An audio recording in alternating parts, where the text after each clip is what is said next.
આમ આદમી પાર્ટીએ એના શીર્ષ નેતૃત્વએ નિર્ણય લીધો છે કે પાર્ટી વિરુદ્ધ અને જનતા વિરુદ્ધ જે પણ પ્રવૃત્તિઓ કરશે એમને પાર્ટી ક્યારે સાંખી નહીં લે. ધારાસભ્ય શ્રી ઉમેશ મકવાણાની વારંવાર એમની વિસ્તારમાંથી પણ ફરિયાદો આવતી હતી. પાર્ટી વારંવાર એમને કહેતી હતી કે વિસ્તારમાં રહો. વિસ્તારમાંથી કેટલાય લોકોનો પણ ફરિયાદો આવતી હતી. વિવિધ પ્રકારની ફરિયાદો આવતી હતી. ભ્રષ્ટાચારની ફરિયાદો આવતી હતી. પાર્ટી એમને વારંવાર ચેતવ્યા છે, પણ બીજેપી ગંદી રાજનીતિ કરી રહી છે. ભાજપ છે એમણે ઉમેશ મકવાણાને સાંધી લીધા છે અને પાર્ટી વિરુદ્ધ સતત એક્ટિવિટીઝ, એન્ટી પાર્ટી વિરુદ્ધ એક્ટિવિટીઝ કરવા માટે સતત ભાજપ છે એમને પ્રયાસ કરાઈ રહી છે. આજે પાર્ટીએ નિર્ણય લીધો છે માનનીય અરવિંદ કેજરીવાલજીના શીર્ષ નેતૃત્વએ કે ઉમેશ મકવાણાને પાર્ટી વિરોધી અને જનતા વિરોધી પ્રવૃત્તિઓ કરવા બદલ 5 વર્ષ માટે પાર્ટીમાંથી સસ્પેન્ડ કરવામાં આવે છે. અને હું ચેલેન્જ આપું છું ઉમેશ મકવાણાને.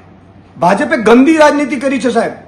એમણે વિસાવદર ચૂંટણીમાં રાજીનામા અપાડાવ્યા, એ ધારાસભ્યોને પાછી વિસાવદર આમ આદમી પાર્ટીએ જીતી, ભાજપ બોખલાઈ ગઈ છે. ભાજપે મેસેજ આપવા માંગે છે કે તમારા બીજા ધારાસભ્યોને પણ અમે ટચમાં છીએ, પણ આમ આદમી પાર્ટી એનો કાર્યકર્તા અને ગુજરાતની જનતા બધું જોઈ રહી છે ભાજપની આ ગંદી રાજનીતિ. અને વિસાવદરની ચૂંટણી પછી ભાજપ સંપૂર્ણપણે બોખલાઈ ગઈ હતી. આખી કેબિનેટ કેન્દ્રીય મંત્રીઓ હોવા છતાં ભાજપે સુપડા સાફ થઈ ગયા છે. હમણાં સરપંચોની ચૂંટણીમાં પણ ભાજપના સુપડા સાફ થઈ ગયા છે.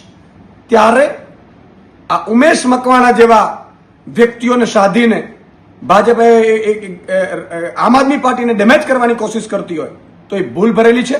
હું ઉમેશ મકવાણાજીને ચેલેન્જ આપું છું કે તમે ધારાસભ્ય તરીકે રાજીનામું આપીને ફરીથી ચૂંટણી જીતી બતાવો.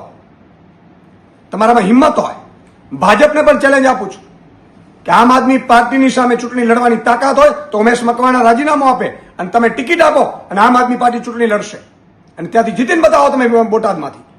બોટાદની જનતા બધું જાણી રહી છે. બોટાદની જનતા માટે અમે વારંવાર ઉમેશ મકવાણાને ચેતવ્યા છે. એમની વિરુદ્ધ કેટલી ફરિયાદો થઈ છે, કેટલી ફરિયાદો આવી છે, ભ્રષ્ટાચારની ફરિયાદો આવી છે. ક્યારેય આમ આદમી પાર્ટી ભ્રષ્ટાચારને સાંખી નહીં લે. અને જેના કારણે એ પાર્ટીથી વારંવાર અમે કોશિશ કરી હતી વારંવાર એમને મનાવવાની, એમને સમજાવવાની કે ભાઈ તમે આ પ્રવૃત્તિઓમાં ના પડો, આપણે ભ્રષ્ટાચારની પ્રવૃત્તિઓમાં ક્યારે આવવું ન જોઈએ. એમની વિરુદ્ધ નાનામાં લેટરો પણ મળ્યા છે મને. ત્યારે ભાજપે એનો ઉપયોગ કરીને કોશિશ કરી હતી આમ આદમી પાર્ટીને ડેમેજ કરવાની. આજે આમ આદમી પાર્ટીએ નિર્ણય લીધો છે 5 વર્ષ માટે એમને સસ્પેન્ડ કરવામાં આવે છે અને એમનામાં હિંમત હોય તો ધારાસભ્ય તરીકે રાજીનામું આપીને ફરીથી ચૂંટણી જીતી બતાવે.